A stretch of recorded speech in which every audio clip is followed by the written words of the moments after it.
তাহলে আজকে আমাদের আলোচনার দিকে যদি আমরা খেয়াল করি, সেটার আলোকে উনি কীভাবে জাকাতের হিসাব করবেন। ধরুন জনাব আবদুল্লাহ উনি আজকে জাকাতের হিসাব করতে বসলেন কাগজ কলম নিয়ে।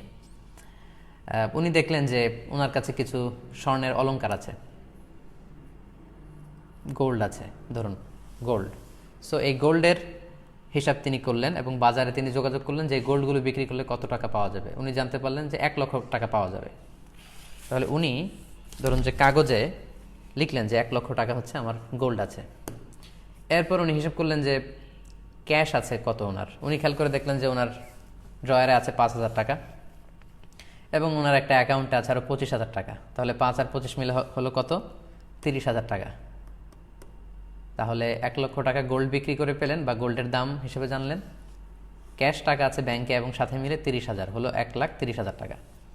এরপর ধরুন জনাব আবদুল্লার একটা ইন্স্যুরেন্স আছে, যে ইন্স্যুরেন্সটা এখন যদি ভেঙে ফেলে তাহলে উনি এটার স্থিতি যত আছে উনি জানতে পারলেন স্টেটমেন্ট অনুযায়ী যে 2,00,000 টাকা উনি এখন পাবেন।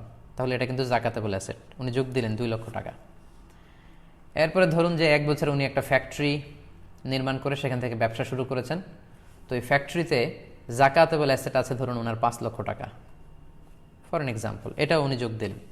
তাহলে দেখা গেল জনাব আবদুল্লার আজকে যে জাকাত হিসাব করতে হচ্ছে তার জাকাতেবল অ্যাসেট টোটাল এটার সংখ্যা দাঁড়াচ্ছে 8,30,000 টাকা মোট। এই পরিমাণ সম্পদের তিনি মালিক, আমরা ধরে নিলাম। এবার ধরুন আবদুল্লার একটা ঋণ আছে, তার বন্ধুর কাছ থেকে কয়েক মাস আগে তিনি 1,00,000 টাকা নিয়েছিলেন ঋণ এবং বলেছেন যে 6 মাসের মধ্যে তিনি এটা দিয়ে দিবেন। তাহলে যেই ঋণ একবারে পরিশোধ করতে হবে, আমরা বলেছিলাম এটা পুরো বাদ যাবে। তাহলে তার মূল সম্পত্তি 8,30,000 টাকার মধ্যে থেকে উনি ওনার যেটা ঋণ পে করতে হবে এটা উনি বাদ দিয়ে ফেলবেন, যেহেতু এটা ডিডাক্ট হয়ে যাবে। 1,00,000 বাদ দিলেন। এবার ধরুন উনি একটা লেটস এ গাড়ি কিনেছিল ইনস্টলমেন্টে, কিস্তিতে, যেটা প্রতি মাসে মাসে উনি পে করে যাচ্ছেন। তাহলে আমরা বলেছিলাম ইনস্টলমেন্টে যদি কেউ কিস্তিতে ঋণ পরিশোধ করে তাহলে সর্বোচ্চ 12 মাসের কিস্তির টাকা উনি বাদ দিতে পারবেন।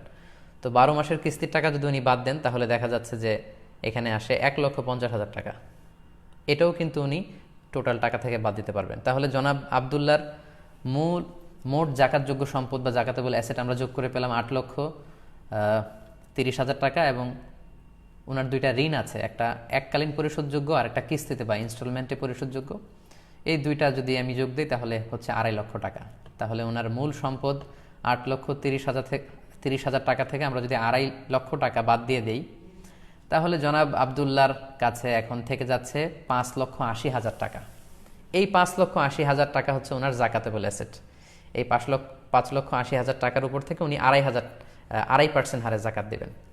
5,80,000 টাকাকে যদি 2.5% দিয়ে উনি ভাগ দেন তাহলে দেখা যাবে যে ওনার জাকাতের টাকাটা বের হয়ে আসছে। তো 5,80,000কে 2.5% হারে যদি আমরা হিসেব করি তাহলে ওনার 14,500 টাকা জাকাত আসে বাংলাদেশি টাকায়।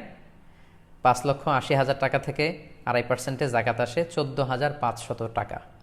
তো জনাব আবদুল্লাহ সাহেবকে এই 14,500 টাকা আল্লাহর বর্ণিত যে 8টি খাত আছে যে কোনো একটি খাতে জাকাত আদায় করে দিতে হবে। সম্মানিত সুধী, আশা করি এই সহজ পদ্ধতিতে আপনারা যদি জাকাতের ক্যালকুলেশন করেন তাহলে জাকাত নিয়ে যে আমাদের দুর্বোধ্যতা, আমরা মনে করি হিসাবটা খুব জটিল, এই জটিলতা আপনাদের থাকবে না এবং সহজে আপনারা আপনাদের জাকাতের ক্যালকুলেশন করে ফেলতে পারবেন বলে আমি আশা করছি।